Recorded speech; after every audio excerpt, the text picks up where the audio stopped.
Culture et patrimoine du judaïsme, une émission présentée par Emmanuel Attias. Chers auditeurs, bonjour. Aujourd'hui, nous sommes en communication avec la journaliste Valérie Pérez-Henouchi. Bonjour Valérie, vous êtes avec nous ? Bonjour Emmanuel, oui absolument, je suis là, je vous entends très bien. Alors nous sommes heureux que vous ayez répondu à notre invitation. On va pour les auditeurs qui ne vous connaîtraient pas encore vous présenter un petit peu. Vous êtes rédactrice en chef sur la chaîne internationale i24 News. Chaque semaine, vous y présentez une émission d'histoire et de découverte. Vous êtes également l'auteur de 2 livres. Le premier dédié aux droits des femmes à travers le monde, paru en 2021. Le second consacré au plus célèbre espion du Mossad, Eli Cohen, dont nous allons justement parler dans cette émission. Alors ce livre, justement, vous l'avez écrit en collaboration avec un témoin, si l'on peut dire de première main. Donc ma première question sera la suivante. Pourriez-vous, s'il vous plaît, Valérie Pérez-Henouchi, nous parler de l'origine du projet et nous expliquer comment vous avez procédé pour interviewer la fille aînée du célèbre espion Eli Cohen?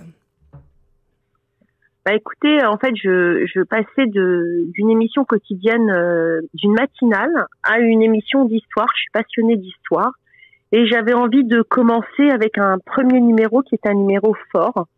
Et pour moi, c'était important de parler d'Eli Cohen. Donc, j'ai mis comme ça sur le papier 5 ou 6 idées.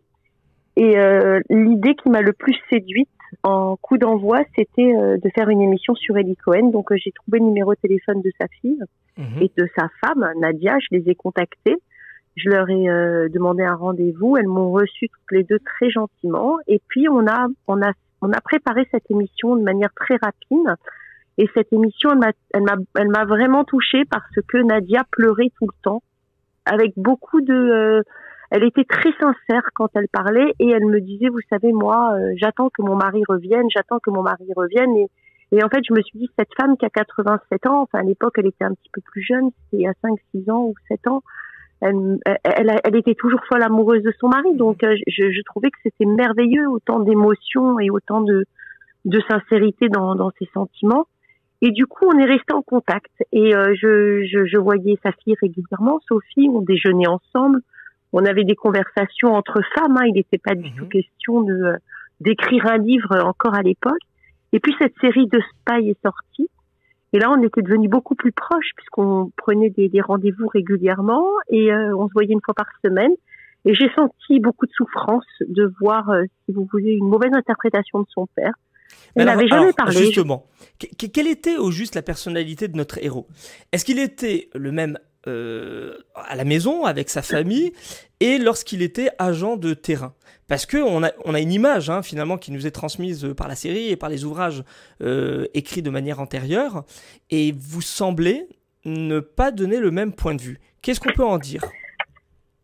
Écoutez, le fait que tout le monde ait dans son esprit Eli Cohen en James Bond, en 007, en homme super athlétique, le dandy de Damas organisant des soirées avec les plus belles femmes de Damas, etc. Ça, si vous voulez, c'est pas lui. C'est pas lui. Alors, c'est pas ce qui gêne le plus la famille. Ce qui gêne le plus la famille, c'est que dans le film, et d'ailleurs dans les livres précédents, il avait été mentionné qu'en fait, il avait fait des erreurs et qu'il avait trop transmis d'informations, qu'il n'avait pas suivi les ordres et qu'il avait été arrêté par les services secrets syriens comme ça. Alors et justement, ça, c'est pas du tout la vérité. Voilà. On va juste préciser pour les auditeurs qui n'ont peut-être pas vu la série ou qui ne savent pas forcément de quel ouvrage on parle. Donc on va rappeler qu'il y a eu une série donc sur Netflix coproduite par la France donc en 2019 qui s'intitule The Spy ou l'espion en version québécoise avec Sacha Baron Cohen dans le rôle titre et qui traite du rôle joué par Eli Cohen d'abord en Argentine puis en série au début des années 60 et puis qui a connu un succès inattendu. Sachant que le livre dont il est inspiré, dont elle est inspirée, cette série, n'avait pas connu le même retentissement. Donc un livre, si je ne m'abuse, d'Ouridan et de Yeshaou Ben Porat, l'espion qui venait d'Israël. Donc c'est bien de cela dont on est en train de parler, de cette série. Absolument, et puis de ce livre que vous remettez partiellement en question avec donc Sophie Cohen-Bendor, la fille aînée de Eli Cohen lui-même. Oui, parce que si vous voulez, quand ils ont écrit ce livre, ils n'avaient pas d'informations certifiées du Mossad. Nous, dans ce livre, on a des rapports de mission qui ont été traduits de l'hébreu au français Et on sait aujourd'hui exactement comment ça s'est passé, par exemple pour lui lorsqu'il était en Argentine, comment il est devenu agent secret, comment il a appris à parler l'arabe syrien, parce qu'il venait d'Égypte, il est né à Alexandrie, mais il parlait un arabe égyptien. Et son père était Alépin, me semble-t il. Oui, son père et sa mère sont d'origine syrienne. Voilà, c'est ça. Oui. Et oui, mais ils sont venus très petits, donc si vous voulez, ils parlaient vraiment l'arabe égyptien. Oui. Et donc tout ça, il a fallu le former. Et donc dans ces rapports de mission qu'on a, on voit exactement son implication, son abnégation, sa capacité de travail, sa rigueur, son amour pour Israël, son sionisme. Il était là-bas en Argentine, il en a aussi profité, alors que ça faisait pas partie de sa mission, pour donner des informations sur un ou deux nazis qu'il avait repérés. Et puis comment il est devenu agent secret, c'est-à-dire comment il a créé sa couverture, comment il a pu infiltrer ces réseaux syriens et cette communauté syrienne qui était très importante en Argentine, la manière dont il a eu ses papiers. Pourquoi le Mossad l'a envoyé en Argentine? Parce qu'en Argentine, si vous voulez, il y avait aucun registre qui était tenu à jour des personnes qui avaient vraiment des faux et des vrais papiers, puisque c'est pour ça que les nazis allaient là-bas. On pouvait rentrer et sortir, c'était comme un gruyère. Donc lui, il a obtenu des vrais papiers et il a pu s'imprégner de sa nouvelle couverture pour pouvoir après être envoyé en Syrie. Alors on sent justement dans le livre qu'il ne s'agit pas simplement d'une interview d'une enfant qui était somme toute assez jeune, puisqu'on le rappelle, elle a à peu près 5 ans lors du décès de son père en Syrie, qui a été pendu en place publique de façon très médiatisée. Et donc c'est une enfant tourmentée qui livre un témoignage qui reste quand même celui d'une enfant, mais au-delà de ce point de vue très personnel de la famille, donc de la maman et de la fille qui a été interviewée, vous avez mené, comme on l'entend dans votre propos, une véritable enquête de terrain à travers les documents, notamment un certain nombre de documents qui ont été, si on le comprend bien, récemment déclassifiés. Oui, les derniers datant du mois de décembre dernier, donc il n'y a même pas un mois. Mais si vous voulez, ce livre, c'est l'histoire évidemment d'Eli Cohen, avec le maximum d'exactitude sur les faits, comme vous le dites, avec une enquête, avec des documents qui n'avaient jamais été révélés au public avant, avec des questions auxquelles enfin on peut répondre alors qu'elles étaient sans réponse. Et puis il y avait beaucoup de fantasmes et de fantaisies autour de cette histoire d'Eli Cohen, mais c'est aussi l'histoire de cette fille, de cette petite fille qui vit cette histoire qui n'est pas commune du tout. On lui dit rien quand son père meurt, elle ne comprend pas. Ils sont 3 enfants comme des meubles pendant les Shivas. Elle doit faire sa propre enquête elle-même et essayer de mettre les pièces du puzzle ensemble pour comprendre que son père est mort, avec des gens qui l'arrêtent dans la rue et qui lui disent mais ma pauvre petite, comment tu vas faire, etc. Là, elle comprend qu'il y a quelque chose qui ne va pas. Alors justement, ça occupe un bon quart du livre, cette question des relations de la famille d'Eli Cohen avec l'État d'Israël et notamment avec la direction du Mossad. Et on voit que selon le directeur, déjà les choses ne se passent pas de la même manière, selon le Premier ministre non plus. Il y a un rapport très particulier avec Golda Meir au début des années 70, qui n'est pas le même du tout que celui entretenu avec la direction précédente. Est-ce que vous pourriez nous en dire un mot sur ces relations qui ont souvent été épineuses, difficiles, et qui semblent au moins aussi secrètes que finalement la situation de terrain vécue en mission par l'agent Eli Cohen? Si vous voulez, en fait, j'ai été très surprise, moi, d'apprendre lors de mes conversations avec Sophie que cette famille était très pauvre. C'est-à-dire que quand le père était en Syrie, il y avait un agent du Mossad, que sa mère appelait l'ange noir, qui venait une fois par mois leur déposer une enveloppe. Et ce qu'il y avait dans l'enveloppe, c'était vraiment pas suffisant pour eux pour vivre. Ils savaient pas ce qu'ils allaient manger du jour au lendemain. Elle avait que 2 robes et une paire de chaussures. C'est des gens qui vivaient vraiment, ils étaient très très modestes.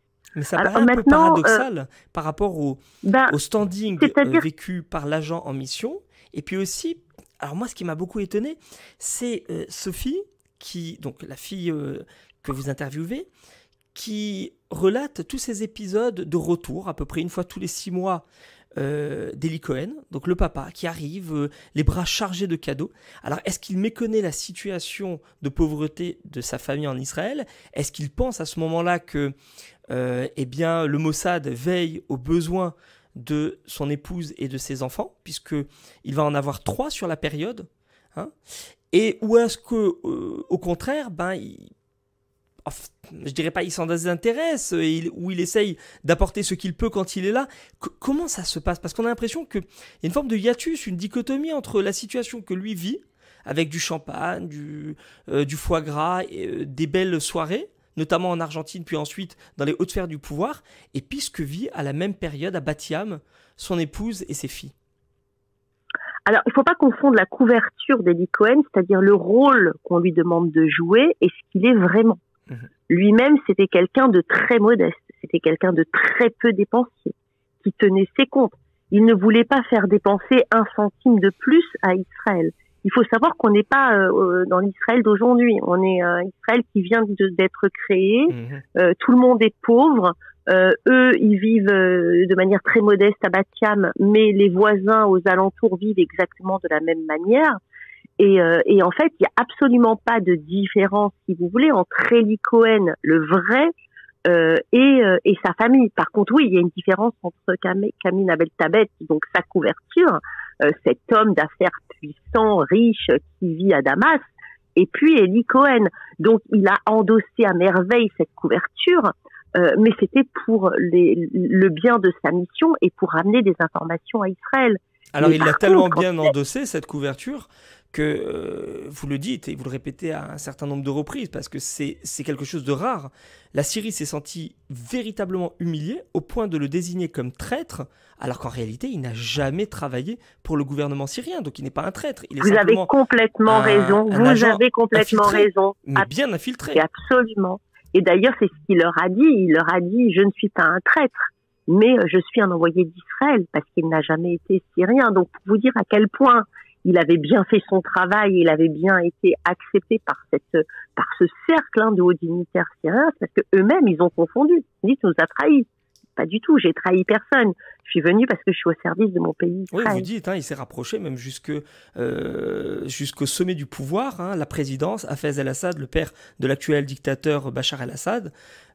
Et c'est ça qui a généré une gêne qui est aujourd'hui encore palpable dans les relations entre Damas, ou plutôt on dira même dans l'absence de relations entre Damas et Jérusalem. Oui, absolument, absolument. Voilà. Alors, ma dernière question, aujourd'hui, concrètement, est-ce qu'on peut dire que l'on sait tout sur ce personnage devenu une véritable légende vivante, et autour duquel continue de planer une ombre de questions irrésolues, ou est-ce que vous pensez qu'il y a encore des non-dits, des informations qui sont cachées, voire tabous, au sein des hautes sphères? Alors, il y aura toujours un mystère autour d'Eli Cohen et on ne saura jamais tout. Les documents que vous allez trouver dans le livre, ce sont les documents qui sont relatifs à sa période en Argentine. C'est-à-dire que là, si vous voulez, cette période-là, sur justement la manière dont il a été recruté, est-ce que c'est lui, oui ou non, qui a voulu aller au Mossad, ou bien est-ce qu'on est venu le chercher, comment il se comportait pendant ses missions, qu'est-ce que le Mossad a voulu tester, etc. Tout ça, vous allez trouver. Bon, maintenant, on ne sait rien sur la Syrie. Il paraît que les archives ont été brûlées au Mossad. Donc, normalement, on aurait dû avoir une ouverture des dossiers, des archives 50 ans après sa mort. Benjamin Netanyahou a fait prolonger la loi à 70 ans. Donc, on n'est pas prêt de savoir ce qui s'est passé vraiment en Syrie. Et puis, depuis la publication de ce livre, il y a tous les jours des choses qui arrivent. Tous les jours, on apprend que, par exemple, il y a même pas 3 semaines de ça, un Druze a contacté Sophie et lui a dit, écoutez, j'ai une information pour vous. Lorsque Bachar al-Assad était au plus mal dans son pays et que la révolution n'allait pas du tout, il a demandé de l'aide à Israël et c'était en échange du corps de votre père. Donc voilà, ça c'est une information à vérifier. En ce moment aussi, par exemple, il s'est dit il y a quelques jours qu'avec le tremblement de terre en Syrie et en Turquie, Bachar al-Assad aurait demandé de l'aide humanitaire en Israël. Donc Sophie a téléphoné à sa mère pour qu'elle aille voir le Mossad, et il se trouve, enfin c'est ce que Benjamin Netanyahou a déclaré, et il se trouve que l'information n'est pas fondée. Et là, si ça avait été le cas, ils auraient demandé justement à la Syrie, en échange de l'aide humanitaire, de rapatrier le corps du père. L'histoire, c'est qu'on ne sait pas où est le père. On ne sait pas où est-ce qu'il a été enterré. Il dit même qu'il a été bougé plusieurs fois, parce que l'humiliation, comme vous l'avez dit, était tellement énorme que le seul moyen qu'ils ont de pression, justement, c'est de ne pas rendre ce corps pour qu'il soit enterré dignement en Israël. Donc, on aura toujours ce mystère. C'est pour ça que c'est une histoire qui fascine, parce que c'est jamais terminé. Et c'est comme ça depuis des années et des années. Je raconte plein d'anecdotes dans le livre. Cet homme druze qui un jour se prend pour la réincarnation, parce qu'on croit à l'incarnation chez les druzes, d'Eli Cohen. Donc il habite dans le nord d'Israël et tous les jeudis il appelle Sophie, il dit bonjour Sophie, c'est Abba au téléphone, comment vas-tu, c'est ton père au téléphone, comment as-tu passé une bonne semaine, quand est-ce que tu viens me voir? Et ça a duré pendant 2 ans. Donc voilà, des choses comme ça qui sont surprenantes. Une femme qui a enterré Eli Cohen dans un cimetière et qui est sûre que c'est son mari. Et elle va tous les vendredis le voir et pleurer. Et voilà, elle est sûre d'avoir été Donc on peut dire 60 ans plus tard, le mystère reste entier. On a une mission qui se poursuit, malgré le décès du protagoniste principal. Et finalement, il reste dans toutes les consciences, dans toutes les mémoires. C'est une manière pour nous de le maintenir vivant d'une certaine façon. Voilà. Et ben écoutez, on vous remercie beaucoup pour cette interview, Valérie Pérez-Henouchi. On rappelle que le livre vient de sortir donc ce mois-ci. C'est un ouvrage qui moi m'a beaucoup touché parce qu'il est écrit, on le sent, avec le cœur, mais avec une méthodologie implacable de journaliste de terrain. Voilà, on vous remercie et on espère vous recevoir dans une émission suivante, peut-être pour un autre livre. Au revoir, Valérie Pérez-Henouchi. Sur Eli Cohen. À bientôt, au revoir. À bientôt, au revoir. Culture et patrimoine du judaïsme, une émission présentée par Emmanuel Attias.